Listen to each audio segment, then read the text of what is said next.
스가랴 9장 1절부터 17절까지 오늘은 다 읽겠습니다. 1절부터 여호와의 말씀이 하드락 땅에 내리며 다메섹에 머물르니 사람들과 이스라엘 모든 지파의 눈이 여호와를 우러러 봄이니라. 그 접경한 하맛에도 임하겠고 두로와 시돈에도 임하리니 그들이 매우 지혜로움이니라. 두로는 자기를 위하여 요새를 건축하며 은을 티끌같이 금을 거리에 진흙같이 쌓았도다. 주께서 그를 정복하시며 그의 권세를 바다에 쳐 넣으시리니 그가 불에 삼켜질지라. 아스글론이 보고 무수하며 가사도 심히 아파할 것이며 에고로는 그 소망이 수치가 되므로 역시 그러하리라. 가사에는 임금이 끊어질 것이며 아스글론에는 주민이 없을 것이며 아스도드에는 잡족이 거주하리라. 내가 블레셋 사람의 교만을 끊고 그의 입에서 그의 피를 그의 입 사이에서 그 가증한 것을 제거하리니 그들도 남아서 우리 하나님께로 돌아와서 유다의 한 지도자같이 되겠고 에구로는 여부수 사람같이 되리라. 내가 내 집을 둘러 적군을 막아 거기 포도학한 자는 다시는 그 지경으로 지나가지 못하리니 이는 내가 눈으로 침이 봄이니라. 시온에 따라 크게 기뻐할지어다. 예루살렘에 따라 즐거이 부를지어다. 보라, 내 왕이 내게 임하시나니 그는 공의로우시며 구원을 베푸시며 겸손하여서 나귀를 타시나니 나귀의 작은 것 곧 나귀 새끼니라. 내가 에브라임의 병거와 예루살렘의 말을 끊겠고 전쟁하는 활도 끊으리니 그가 이방 사람에게 화평을 전할 것이요 그의 통치는 바다에서 바다까지 이르고 유브라데 강에서 땅끝까지 이르리라. 또 너로 말할진대 내 언약의 피로 말미암아 내가 내 갇힌 자들을 물 없는 구덩이에서 놓았나니 갇혀 있으나 소망을 품은 자들아 너희는 요새로 돌아올지니라. 내가 오늘 또 일어노라. 내가 내게 갑절이나 갚을 것이라. 내가 유다를 당긴 활로 삼고 에브라임을 끼운 화살로 삼았으니 시온아 내가 내 자식을 일으켜 헬라 자식들을 치게 하며 너를 용사의 칼과 같게 하리라. 여호와께서 그들 위에 나타나서 그들의 화살을 번개같이 쏘아내실 것이며 주 여호와께서 나팔을 불게 하시며 남방 해오리 바람을 타고 가실 것이라.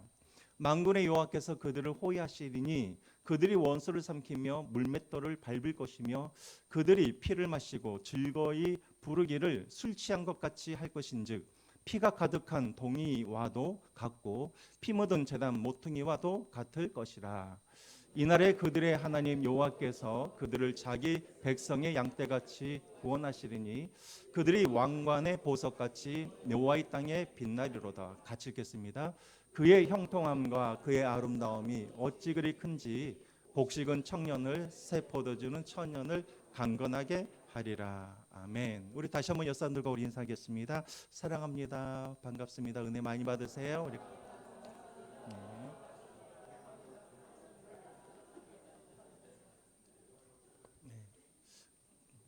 인사라고는 막 째려보시는 분들도 계시죠. 자, 오늘은 스가랴 9장입니다. 제가 평소에 설교도 약간 성경 공부 같은 것 이렇게 딱딱한데 오늘은 조금 더 이렇게 그럴 것 같아요. 그래서 여러분들이 에이 자버려야지 그러지 마시고 더 정신 차려야지 하시고 오늘 말씀을 한번 보겠습니다. 스가랴 9장입니다. 여러분 스가랴 1장부터 6장까지는 8가지 환상이 나오고 그다음에 7장부터 8장까지는 2가지 교훈이 나왔다 그랬죠. 2가지 교훈이 무엇입니까? 첫 번째는 금식, 두 번째는 회복에 대한 것. 이제 9장부터 이제 마지막 14장까지는 이제 애언에 대한 것입니다. 메시아에 대한 또 이스라엘의 회복에 대한 이제 애언의 말씀이 9장부터 14장까지 이제 애언이 나와요. 그래서 우리가 보통 이 스가랴를 뭐라고 부르냐면 구약의 묵시록, 구약의 계시록이라고 부르는 이유가 뭐냐면 이제 9장부터 14장까지 이 부분 때문에 이제 그렇습니다. 그래서 이제 예수님에 관련된 가장 많은 그런 애언이 나오는 곳이 어디냐면 바로 9장부터 24장까지 이제 오실 예수 그리스도에 대한 애언들이 이제 많이 나오게 되어지죠. 그래서 여러분 오늘 우리가 이제 이 9장과 이제 나머지 부분들을 우리가 이제 이해하기 위하여서 우리가 먼저 좀 이해해야 할 것들이 있습니다. 먼저 여러분들 한번 질문할게요. 여러분 구속사라는 말 들어보셨어요? 교회를 다니다 보면 우리가 구속사라는 말을 많이 들어보시죠. 그럼 여러분, 구속사라는 게 뭘까요? 구속사. 사실은 구속사가 뭐냐면 성경을 해석하는 관점을 말하는 거예요. 구속사가 뭘까요? 구속사가.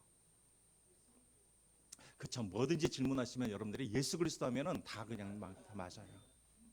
구속사가 뭐냐면, 구속사는 죄에 빠진, 그리고 사망에 이르는, 사망한 그 인간들을 다시 구원하기 위하여서 하나님이 그 구원을 계획하시고, 그리고 그 구원을 성취하시고, 그리고 그 마지막에 구원을 완전히 이루시는 이 역사를 기록한 것을 우리가 구속사라고 하는 거예요.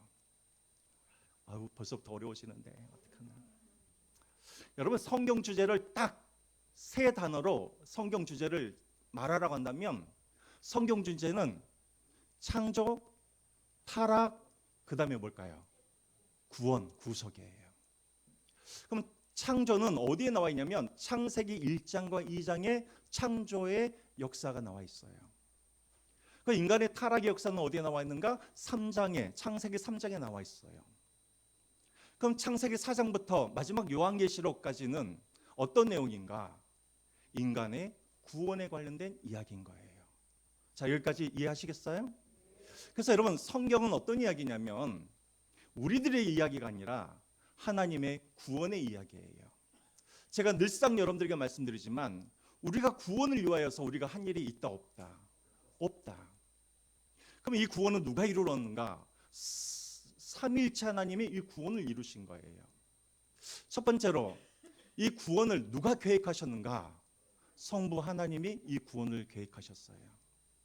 그럼 이 구원을 계획한 것을 누가 성취하셨는가? 성자 예수 그리스도께서 이 구원을 성취하셨어요.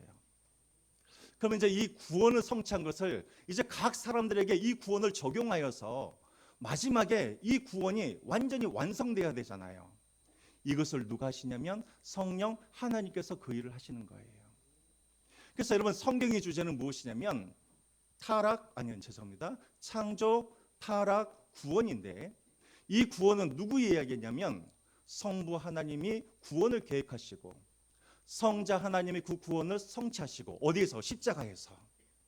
그 다음에 성령 하나님께서 십자가에서 성취하신 그 구원을 성령 하나님이 각 사람들에게 적용하셔서 이 구원이 마지막 때에 완성되도록 하시는 이 구원의 이 역사를 우리가 구속사라고 하는 거예요. 자, 그럼 잠깐 여러분들에게 좀 설명을 하자면, 하나님께서 1장과 2장에 보면은 이 세상을 하나님께서 창세기 1장과 2장에 보면은 하나님이 이 세상을 창조하셨죠. 하나님께서 이 세상을 창조하시고 그냥 창조하신 것이 아니라 하나님이 하나님의 나라를 만드신 거예요. 어디에다가? 에덴에다가. 여러분, 나라 하면은 필요한 것들이 있죠.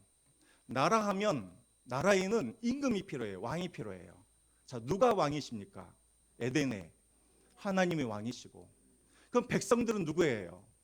아담과 하와와 그 후손들인 인간이 백성이에요. 그럼 나라가 나라 되려면 법이 있어야 되잖아요. 그럼 법은 무엇일까요? 하나님의 말씀이 법인 거예요. 그리고 땅은 에덴이 땅인 것이죠. 그래서 우리가 이 1장과 2장에 나와 있는 이 에덴은 단순한 그런 에덴이 아니라 하나님의 에덴에다가 하나님의 나라를 세우신 거예요. 그런데 이제 3장에 보면 이 하나님의 나라에 있어서는 안 될 일이 일어나게 되어지죠. 아까도 법이라고 하였는데 하나님께서 이 아담과 하와에게 말씀하셨어요. 에덴의 중앙에 있는 저 선악과를 먹지 말라라고 했어요. 그런데 아담과 하와가 그 선악과 나무를 어떻게 합니까? 열매를 따먹어 버리죠. 어떤 사람들은 아유, 선악과 나무에 죄라는 것이 있어가지고 그걸 먹었더니 그랬더라. 틀린 거예요. 죄가 무엇이냐면 선악과를 따먹은 자체가 죄가 아니라 무엇을 깨트린 거예요? 하나님의 말씀의 법을 깨트린 거예요. 그럼 저를 한번 보세요. 여러분들이 만약에 법을 지키지 않으면 여러분들은 어떻게 될까요? 이 사회에서 격리가 되어지죠. 그래서 어디로 갑니까? 감옥으로 가죠. 마찬가지예요. 하나님께서 나라를 세우셨는데 아담과 하와가 죄를 지었네요. 그러면 더 이상 이 하나님의 나라에 있을 수 있어요? 없어요? 없어요. 그래서 하나님이 아담과 하와를 에덴에서 쫓아내신 것이죠. 다시 말하면 아담과 하와가 어디로 쫓겨나냐면 에덴 밖으로. 여기가 어디예요? 감옥인 거예요. 감옥. 거기로 쫓겨난 것이죠. 그런데 우리 하나님은 그들을 쫓아내실 때 그냥 쫓아내신 건 아니에요. 다시 에덴으로 돌아올 수 있도록, 다시 하나님의 나라로 돌아올 수 있도록 하나님께서 구원을 계획하시고 그들을 쫓아내세요. 근데 문제는 뭐냐면 이들이 스스로 돌아올 수는 없어요. 누군가의 도움이 필요해요. 그래서 그들을 쫓아낼 때 하나님이 이 아담과 하와에게 한 가지 약속을 하죠. 너희들을 다시 이곳으로 데려올 수 있는 그 한 사람을 내가 보내주겠다. 그래서 여러분 창세기 3장 15절을 한번 보시기 바랍니다. 창세기 3장 15절을 보면은 다 읽지 않겠습니다. 중간에 보면은 여자의 후손을 내가 보내주겠다. 그 여자의 후손은 네 머리를 상하게 할 것이요 너는 그의 발꿈침을 상하게 할 것이니라. 우리가 창세기 3장 15절 이것을 우리가 보통 뭐라 그러냐면 최초의 복음, 원시 복음이라고 해요. 왜냐하면 에덴에서 쫓겨난 인간들이 다시 돌아올 수 있도록 도와줄 수 있는 그 한 사람, 여자의 후손, 여기에 대한 최초의 예언이 바로 창세기 3장 15절에 나와 있는 거예요. 이 여자의 후손들이 아담과 하와의 후손들을 다시 데리고 어디로 올 거냐면 에덴으로 다시 돌아올 거예요. 자, 그런데 여자의 후손 너무나 많잖아요. 그래서 하나님이 시간이 흐름에 따라 그 여자의 후손이 누구인지를 하나님께서 이제 보여주셔요. 자, 여자의 후손이 나오려고 그러면 그럼 누가 있어야 돼요? 조상이 있어야겠죠. 그래서 하나님께서 이 여자의 후손을 보내기 위해서 하나님이 한 조상을 선택하시는데 그 조상이 누구냐면 누구예요? 아브라함이에요. 그래서 하나님께서 아브라함을 찾아가셔서 아브라함에게 약속하시죠. 우리 한번 보겠습니다. 창세기 22장 18절 말씀 제가 읽겠습니다. 또 내 씨로 말미암아 내 후손으로 말미암아 천하 만민이 복을 받으리니. 창세기 3장 15절에는 여자의 후손이라고 나와 있는데 이제 좀 더 구체적으로 하나님께서 그 메시아에 대해서 예언을 하는데 내 씨, 아브라함의 씨에서 그가 나올 거라는 거예요. 그 다음에 이 똑같은 말씀을 누구에게도 하시냐면 아브라함의 아들 누구? 이삭에게. 그리고 이삭의 아들 누구에게? 야곱에게. 한번 확인해 볼까요? 창세기 그 뒷글을 한번 보여주시죠. 26장 4절 말씀. 여기서 네 자손 할 때 여기서 네 자손은 이삭을 말하는 거예요. 네 자손으로 말미암아 천하 만민이 복을 받으리라. 이삭에게도 똑같은 말씀을 하시고 또 야곱에게도 말씀하세요. 창세기 그 다음 거 보여주시겠어요? 28장 14절에도 네 자손이 땅에 뜰끝같이 되어서 여기서 너는 누구냐면 야곱을 말해요. 모든 족속이 너와 네 자손으로 말미암아 복을 받으리라고 말을 해요. 자, 그런데 여기서 이제 한 가지 또 문제가 생겨요. 야곱에게는 아들이 몇 명이에요? 12명이에요. 그러면 대체 그들 중에 누구의 후손을 통하여서 또 그러면 여자의 후손이 나온단 말인가? 감사하게도 창세기 49장에 보면은 하나님이 야곱에게 보여주세요. 그 12 아들 중에 누구를 통하여서 메시아를 보내줄 것인가? 창세기 49장 10절 말씀 같이 읽겠습니다. 시작. 규가 유다를 떠나지 아니하며 통치자의 지팡이가 그 발 사이에서 떠나지 아니하기를 실로가 오시기까지 이르니 그에게 모든 백성이 복종하리라. 규가 왕이 드는 지팡이죠. 모든 그런 12지파가 있는데 하나님은 이 유다 지파를 통하여서 하나님은 왕 같은 메시아를 보내주시겠다고 약속하신 거예요. 원래 유다는 야곱의 몇 번째 아들이냐면 네 번째 아들이에요. 근데 하나님은 그 12명 중에 유다 지파에서 하나님께서 메시아를 보내주겠다고 약속을 하세요. 또 시간이 흘러요. 또 유다의 지파 중에 얼마나 많은 또 후손이 있습니까? 근데 어느 날 하나님이 또 누구에게 나타나시냐면 누구에게? 다윗에게 나타나셔서 또 다윗에게 동일하게 또 말씀을 하세요. 우리 한번 또 찾아보겠습니다. 사무엘하 7장 12절 말씀. 내 수완이 차서 내 조상들과 함께 누울 때 내가 내 몸에서 날 내 씨를 내 뒤에 세워 그의 나라를 견고하게 하리라. 그리고 13절에 나오면 그 나라는 영원한 나라라고 해요. 우리가 봤을 때는 솔로몬이 이 신가 보다. 아니에요. 왜 아니에요? 그의 나라는 영원한 나라이기 때문에 솔로몬을 말하는 것이 아니에요. 다시 말하면 하나님은 유다 지파 중에서도 또 누구를 택하셔서 다윗을 택하셔서 다윗의 후손을 통하여서 메시아를 보내주시겠다고 하나님께서 약속하고 계시는 거예요.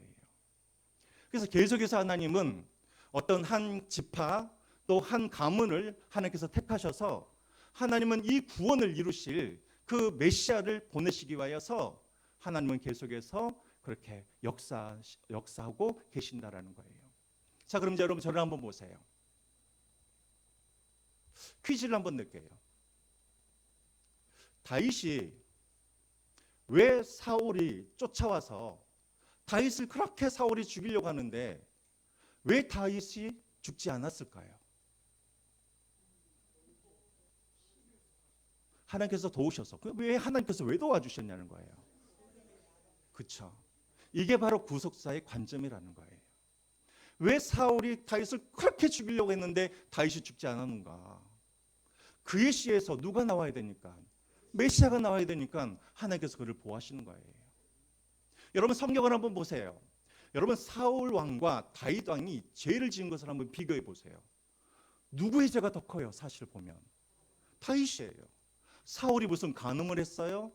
아니면 사울이 무슨 유부녀의 남편인 누구를 막 죽이기를 했어요? 다윗이 오히려 사울보다도 더 많은 죄를 지었어요. 그럼에도 불구하고 사울 왕은 한 번 죄를 지었을 때 하나님이 이미 사울 왕을 버려버렸어요. 근데 다윗은 죄를 지었는데 하나님이 다윗을 버리지 않냐고 계속해서 그에게 기회를 주시고 그의 왕권이 무너지지 않도록 하신 이유가 무엇일까요?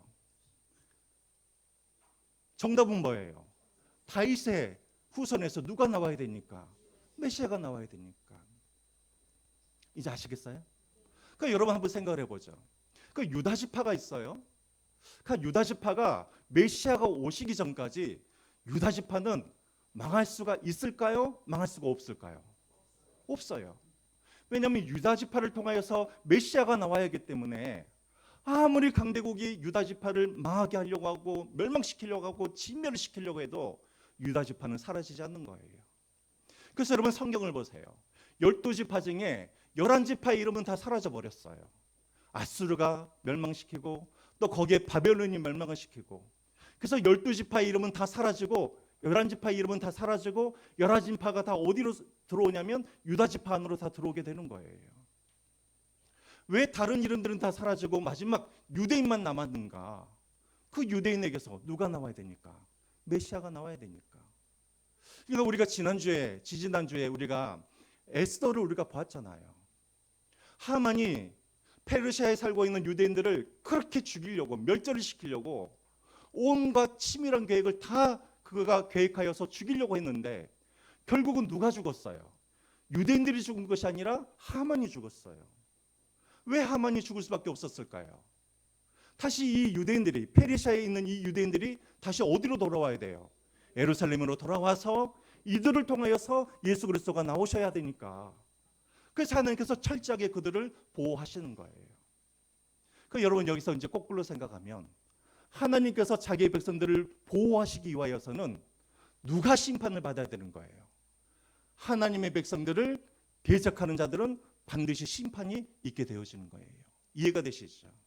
그러니까 이런 관점으로 성경을 보시는 거예요. 구약 성경을. 이해가 되십니까? 하나님의 구원을 이루기 위하여서. 그래서 우리가 구약 성경을 보면 모든 것들이 다 우연인 것 같고 우연인 것 같지만 그것은 절대로 우연이 아니라 이 땅에 메시아이신 예수 그리스도를 보내주시기 위하여서 보이지 아니하는 하나님의 손으로 하나님은 계속해서 그 우연을 통하여서 하나님은 역사하시고 하나님은 하나님의 뜻을 이루어 가신다는 것을 우리는 구약을 통해서 볼 수가 있다는 거예요. 자, 이해가 되십니까? 주무시는 분들은 옆에서 꼭꼭꼭꼭 세워주세요. 자, 그러면 이런 관점으로 이제 우리가 스가랴를 봐야 된단 말이에요. 아까도 말씀드렸지만 이제 스가랴는 어떤 내용인가? 이스라엘 백성들이 돌아왔어요. 1차로 성전을 지어요. 그리고 이들은 회복을 꿈꿔요. 근데 회복을 꿈꾸면서 성전을 짓는데 성전은 너무나 볼품이 없어요. 이 성전을 지은다 그래서 다시 우리가 옛 이스라엘의 영광을 우리가 회복할 수 있을까? 다시 하나님께서 우리 가운데 오셔서 이 성전에서 하나님은 우리를 만나 주실까? 이들이 낙심하고 있는 거예요. 우리들은 볼품없는 민족인데 주변에 있는 나라들은 너무나 강대하고 어떻게 우리가 회복될 수 있을까? 이들에게 유일한 소망이 있다고 한다면 메시아에 대한 소망이에요. 그분이 오시면 우리를 회복해 주실 것이라는 이 유일한 소망을 갖고 있는 거예요. 그래서 이제 9장부터는 낙심 가운데 성전을 짓고는 있지만 낙심 가운데는 그들에게 어떻게 하나님께서 이제 메시아를 보내주실지 거기에 대한 구체적인 예를 하나님께서 보여주시는 거예요. 앞으로 너희들에게 이런 일이 있을 것이다. 그래서 먼저 1절부터 8절까지는 어떤 내용이냐면 갑자기 심판 이야기가 나와요. 이 나라들은 어떤 나라이냐면 여러분들 보시면 1절부터 2절까지는 3절까지는 어떤 나라냐면 하드락, 다메섹이 나와요. 이건 뭐냐면 예루살렘 저 북쪽에 있는 시리아 지역의 사람들을 말하는 거예요. 또 2절과 3절에 보면은 두론과 시돈이 나와요. 또 5절과 6절에는 또 누가 나오냐면 블레셋들이 나와요. 블레셋의 4개의 도시들이 나옵니다. 아니 갑자기 구원을 이야기하시는데 주변에 있는 나라들을 갑자기 심판하는 이야기부터가 나와요. 자, 그럼 여러분들에게 질문할게요. 왜 갑자기 메시아 이야기를 하셔야 되는데 그 전에 왜 주변의 나라들의 심판에 대해서 하나님께서 경고하셨을까요? 예언하셨을까요? 왜? 이들은 누구냐면 예루살렘 사람들이 하나님의 백성으로 살아갈 때 계속해서 옆에서 유대인들을 괴롭히는 민족들이에요. 그래서 먼저 하나님이 그들을 구원하기 위하여서 그들의 대적을 내가 이렇게 심판하시겠다라고 하나님께서 말씀하시는 거예요. 이해가 되세요? 왜요? 그 예루살렘에 있는 유대인들을 지켜주셔야 거기에서 누가 나오시니까? 메시아가 오시니까. 그래서 1절부터 8절까지는 그 주변의 나라들의 강대국들의 심판을 예고하세요. 그래서 여러분 거기에 보시면은 2절과 3절에 보면은 두로와 시돈을 지혜롭고 그리고 금과 은이 풍성한 그런 나라라고 소개하지만 하나님의 심판 앞에 그들이 무너지는 것을 이제 우리가 볼 수가 있습니다. 자, 이제 여러분 절도 한번 보시죠. 자, 여기에 나와 있는 이 심판들이 실질적으로 언제 이루어지냐면 이 심판에 대한 이 예언이 400 BC 죄송합니다. 그냥 쉽게 말할게요. 이 예언이 선포되어진 후에 100년이 지난 다음에 이 일들이 다 이루어져요. 누구를 통해서 이루어지냐면 여러분들 혹시 알렉산더 대왕이라고 들어는 보셨나요? 아, 그래요. 감사합니다. 그 알렉산더 대왕에 의하여서 오늘 나와 있는 이 나라들이 다 망해요. 예를 하나 들어볼까요? 오늘 여기 본문에 보면은 두로라는 나라가 나와요. 이 두로라는 나라는 3절에 한번 보시면 그들은 무역을 하기 때문에 금과 은이 참 많은 나라예요. 그래서 심지어는 이들이 다른 나라의 침략을 이들이 면하기 위하여서 혹시 그림이 있습니까? 이 두로가 요새를 짓는데 어디에다 요새를 짓냐면 육지에도 두로라는 나라가 있는데 또 거기서부터 약 700m 떨어져 있는 섬에다가 새로운 두로 신도시를 세워요. 그리고 거기에다가 뭘 세우냐면 요새를 세워요. 그래서 여러분 이 두로는 섬에다가 단단한 요새를 세워가지고 어느 정도까지 이 두로가 어느 정도까지 강대하냐면 바벨론이 이 두로를 멸망시키기 위하여서 13년 동안 저기를 공격을 해요. 저 섬을. 그런데 바벨론의 느부갓네살 왕도 13년 동안 저 두로를 공격하는데 정복했을까요? 못했을까요? 정복하지 못했어요. 그만큼 강한 요새였어요. 그래서 두로는 얼마나 교만한지를 몰라요. 그래서 여러분 에스겔에 보면은 두로에 대한 설명들이 나와요. 근데 이 두로가 언제 멸망하는가? 오늘 예언한 것처럼 알렉산더 대왕이 의하여서 저기가 멸망을 하게 돼요. 어떻게 멸망하는가? 섬인데 알렉산더 대왕이 7개월 동안 저 바다를 700m 바다를 메꿔 버려요. 방파제를 쌓아요. 그러니까 저기 그림 보이시죠? 노란색 그림 보이시나요? 원래 저희가 노란색의 저 다리가 없었는데 알렉산더 대왕이 7개월 동안 저 다리를 메꿔 와가지고 방파제를 만들어요. 그리고 그 뚝방길 위로 이 군 알렉산더 대왕의 부하들이 들어가서 저 두로를 어떻게 합니까? 불태워버리고 바닷물에 빠뜨려버려요. 자, 4절 말씀 한번 볼까요? 4절 말씀. 4절 말씀 한번 보겠습니다. 4절 우리 같이 한번 읽겠습니다. 시작. 주께서 그를 정복하시며 그의 권세를 어디에다 쳐넣었다고요? 바다에 쳐놓으시며 그가 불에 삼켜질지라. 두로에 대한 예언이에요. 놀랍죠. 그 섬에서 다 무너뜨려서 두로를 다 바닷 가운데 빠뜨려 버렸는데 이 말씀이 그대로 되어지는 거예요. 또 그 다음에 블레셋도 나오죠. 블레셋에 4개의 그런 나라가 도시가 나오는데 이것도 마찬가지로 알렉산더 대왕에 의하여서 블레셋이 다 어떻게 되냐면 멸절돼요. 그런데 7절 말씀이 이상한 것이 하나 나와요. 7절 말씀 한번 볼까요? 이것은 바로 블레셋에 대한 예언인데 그들이 다 보시고 제 뒤쪽에 보시면 그들도 남아서 이제 블레셋이 멸망당하는데 그들 중에 남은 자들이 있는데 그들이 우리 하나님께로 돌아와 유다의 한 지도자같이 되겠고 애굽으로는 여부수사령같이 되리라. 이게 무슨 말이냐면 유다에게 속해진단 말이에요. 근데 여러분 실제로 보세요. 알렉산더 대왕 이후에 이 블레셋이 망하게 되므로 이 블레셋 땅이 누구의 땅이 되어지냐면 유다 땅으로 다 들어오게 되는 거예요. 그래서 예수님 시대의 지도를 한번 보시죠. 저기 한번 보세요. 예수님 시대의 지도가 되어 있죠. 저 유다 왼쪽에 있는 것이 블레셋인데 알렉산더 대왕에 의하여서 블레셋은 사라지고 다 어디에 편입이 되냐면 유다 지역으로 다 편입이 되는 거예요. 7절 말씀이 그대로 다 이루어지는 것이죠. 그럼 왜 이런 일들이 일어나게 되어지는가? 정답은 뭐예요? 유다 지파를 통하여서 누가 나와야 되니까? 메시아가 오셔야 되니까. 여러분 이제 저를 한번 보시기 바랍니다.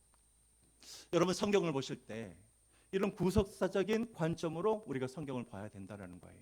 그러나 성경만 볼 때만 그 구속사적인 관점이 필요한 것이 아니라 우리가 우리 인생을 바라볼 때도 이 구속사적인 관점으로 바라봐야 되는 거예요. 제가 에스더 이야기할 때도 말씀을 드렸지만 우리가 살아가는 이 세상을 살아갈 때 하나님이 보이나요? 하나님은 보이지 않아요. 마치 숨바꼭질 하시는 분처럼 꽁꽁 숨어 계세요.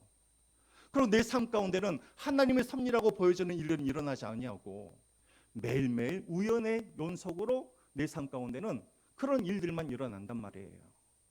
그러나 여러분 우리가 성경뿐만 아니라 우리 인생을 바라볼 때도 하나님의 이런 구속의 관점으로 우리를 바라봐야 되는 거예요. 하나님은 지금도 우리의 구원을 위하여서 하나님은 지금도 일하고 계시는 거예요.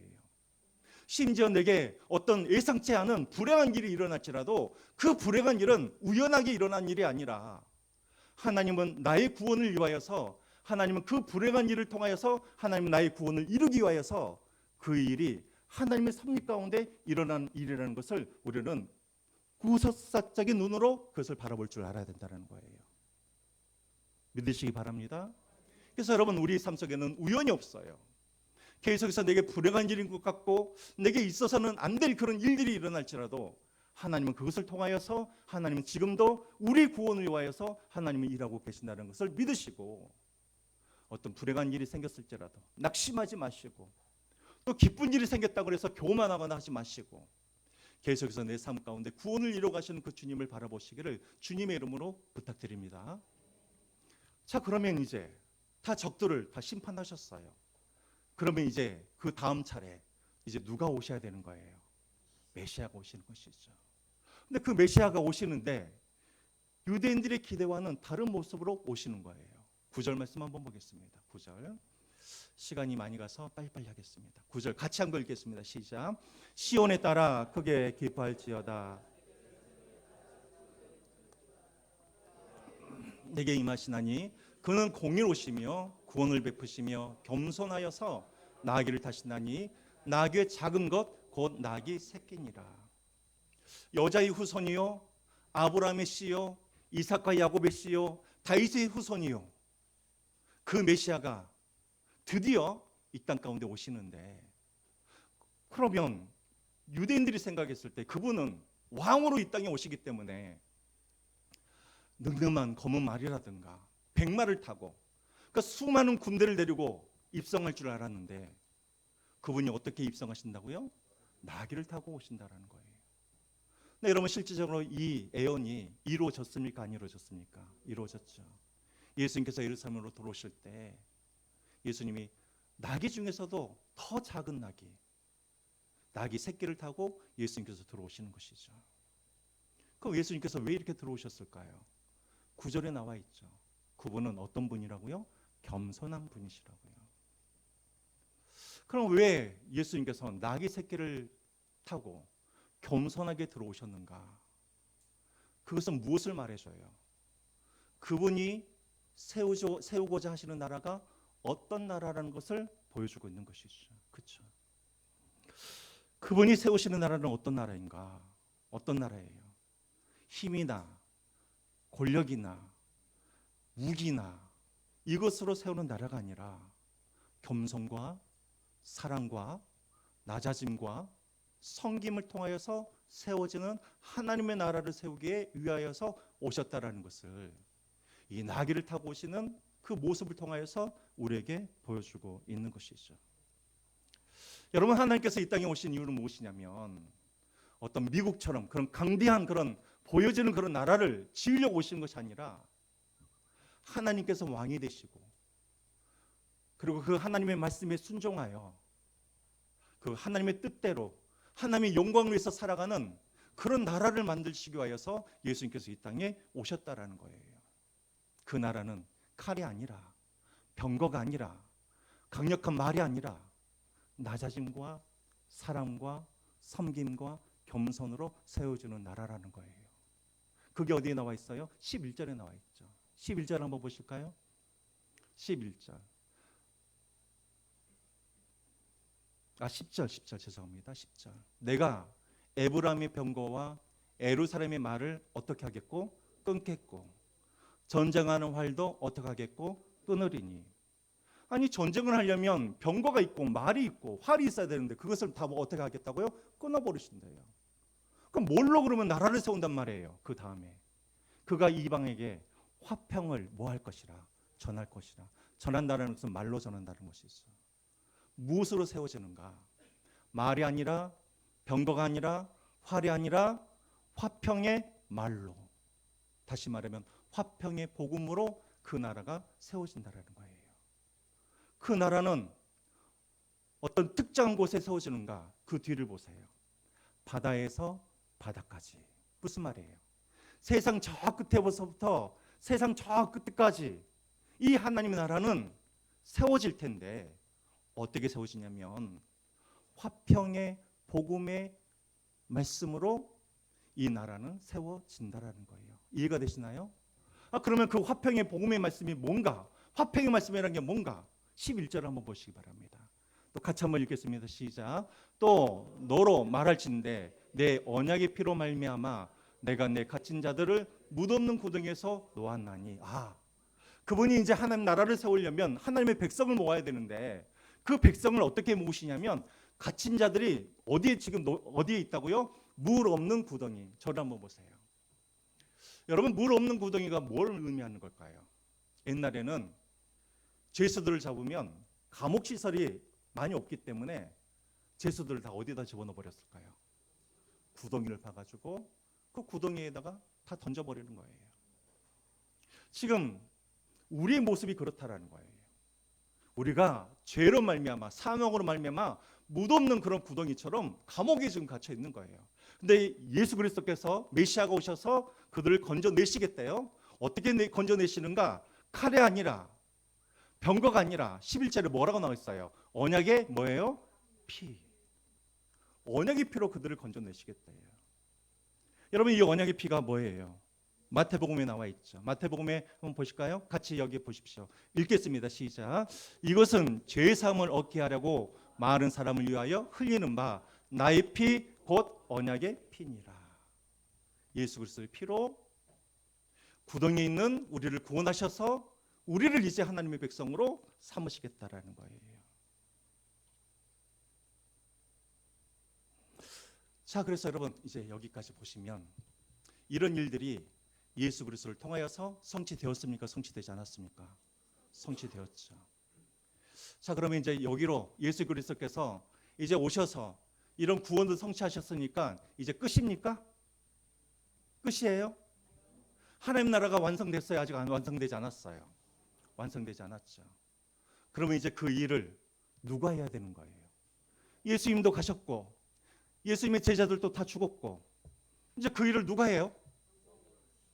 성령님이 하시고 우리가 그 일을 해야죠.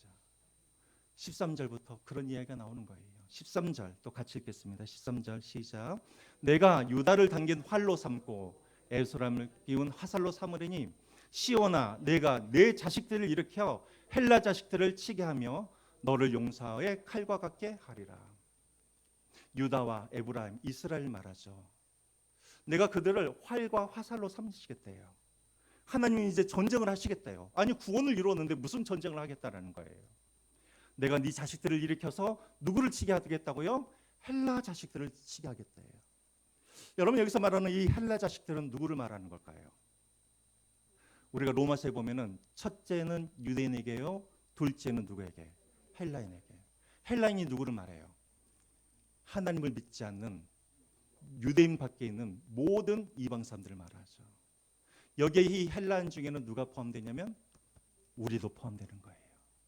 하나님이 이 유다의 자식들을, 다시 말하면 하나님이 믿는 사람들을 하나님이 활과 화살을 사용하셔서 헬라 자식들을 치시겠대요. 뭘로 치시겠다라는 거예요? 화평의 말씀으로 그들을 공격해 가겠다라는 거예요. 이해가 되세요? 그래서 오늘날 우리에게 주신 사명이 무엇인가? 우리가 바로 그들의 자식이 되어서 하나님께서 우리에게 활과 화살을 주셔서, 어떤 화살? 복음의 화살을 주셔서 계속해서 하나님은 우리를 통해서 헬라 자식들을 치게 하는 그런 일들을 우리에게 맡기셨단 말이에요. 이해가 되시죠? 자, 저를 한번 보세요. 이 일이 쉬울까요? 어려울까요? 여러분 복음을 들고 가면 막 사람들이 환영하면서 감사합니다 그래요? 아니면 대적해요? 그래서 여러분 14절과 15절 말씀 보세요. 14절 말씀. 14절. 여호와께서 그들 위에 나타나서 그들의 화살을 번개같이 쏘아내실 것이며 주 여호와께서 나팔을 불게 하시며 남방 회오리 바람을 타고 가실 것이라. 15절. 만군의 여호와께서 그들을 호위하시리니 그들이 원수를 삼키며 물맷돌을 밟을 것이며 그들이 피를 마시고 즐거이 부르기를 술 취한 것 같이 할 것인즉 피가 가득한 동해와 같고 피 묻은 재단 모퉁이와 같을 것이니라. 어떤 내용인 것 같아요? 전쟁하는 모습이죠. 그래요 여러분, 복음을 전하는 곳은 어떤 곳이냐면 전쟁과 같은 곳이에요. 어제 금요일에도 우리가 금요일마다 우리 어린이 전도팀이 자영동 가서 복음을 전해요.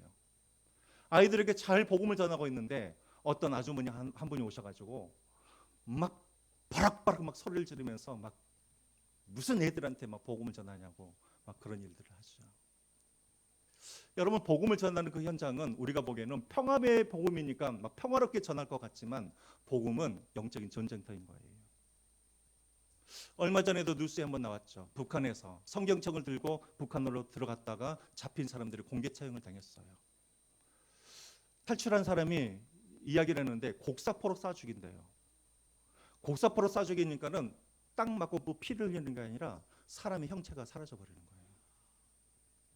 지금도 여러분 세계 곳곳에는 그런 일들이 일어나고 있어요. 여러분 일본에도 마찬가지죠. 일본에도 에도 시대 때 일본에도 순교자가 있었어요. 20만 명의 순교자들이 에도 시대에 있었어요. 복음은 그냥 들어가는 게 아니에요. 왜요? 거기 복음이 들어가면은 하나님 나라가 세워지잖아요. 그러면 어떤 나라가 무너져요? 사단의 나라가 무너지잖아요. 그러니까 사단이 가만히 있겠어요? 계속해서 전쟁을 하죠. 그럼에도 불구하고 이 복음은 계속해서 확산되고 하나님 나라는 반드시 세워질 이유가 있어요. 그게 뭐냐면 15절 말씀에 여호와로 말미암아. 비록 우리가 복음을 전하지만 여호와께서 계속해서 우리를 도우심으로 말미암아 이 복음은 확산되어지고 하나님의 나라는 반드시 완성되어질 거예요. 그 하나님 나라가 완성되어지면 어떤 일이 벌어지는가? 마지막으로 16절과 17절 말씀 한번 보겠습니다. 16절 말씀 같이 함께 읽겠습니다. 시작. 이날에 그들의 하나님 여호와께서 그들의 자기의 백성의 양떼같이 구원하시리니 그들이 왕관의 보석같이 여호와의 땅에 빛나리라. 다시 하나님이 쫓아내었던 그 하나님의 백성들을 다시 새 에덴으로 하나님 부르셔서 그들을 목과 같이 빛나게 하시겠다고요? 왕관의 보석과 같이 그들을 다시 빛나게 하시겠다라는 거예요. 다시 그들을 존귀하게 하나님께서 그들을 높여주시겠다라는 거예요. 이런 은혜가 우리에게 있음을 믿으시기 바랍니다. 제가 그때 말했죠. 보석, 히브리어로 뭐라 그랬어요? 세굴라. 그래요. 세굴라. 내 소유, 내 보화란 뜻이에요. 우리가 이 땅에 살아갈 때 우리는 비록 힘이 없고 연약하고 실패한 사람처럼 보여지지만 하나님은 지금도 여러분 한 사람 한 사람을 무엇처럼 보고 계시냐면 왕관의 보석처럼 보고 계시고, 마지막 날에 예수님께서 다시 이 땅에 오시는 날 그 하나님 나라가 완성되어지고 여러분들을 한 사람 한 사람을 하늘나라의 왕관의 보석처럼 하나님이 여러분들을 빛나게 하실 줄 믿습니다. 우리 옆사람 들고 우리 같이 한번 보시죠. 당신은 보석입니다. 한번 우리 한번 볼까요? 그래요. 그런 일들은 하늘나라에만 있는 것이 아니라 오늘 이 땅에도 계속해서 이루어지고 있습니다. 17절 마지막 보고 마치겠습니다. 시작. 17절 시작. 그의 형통함과 그의 아름다움이 어찌 이리 큰지 곡식은 청년을 새 포도주는 처녀를 강건하게 하리라. 예수 그리스도를 믿으면 물론 우리가 하늘나라에서도 형통하게 살겠지만 이 땅에서도 하나님이 우리 영혼이 잘된 것과 같이 범사가 잘되고 강건하게 하여 주실 줄 믿습니다. 이 복음 안에서 날마다 승리하시되 구속사의 눈으로 성경도 해석하시고 여러분들의 삶도 해석하시고, 그래서 마지막까지 그 구원을 이루어 가시는 저와 여러분들이 되시기를 주님의 이름으로 부탁드립니다.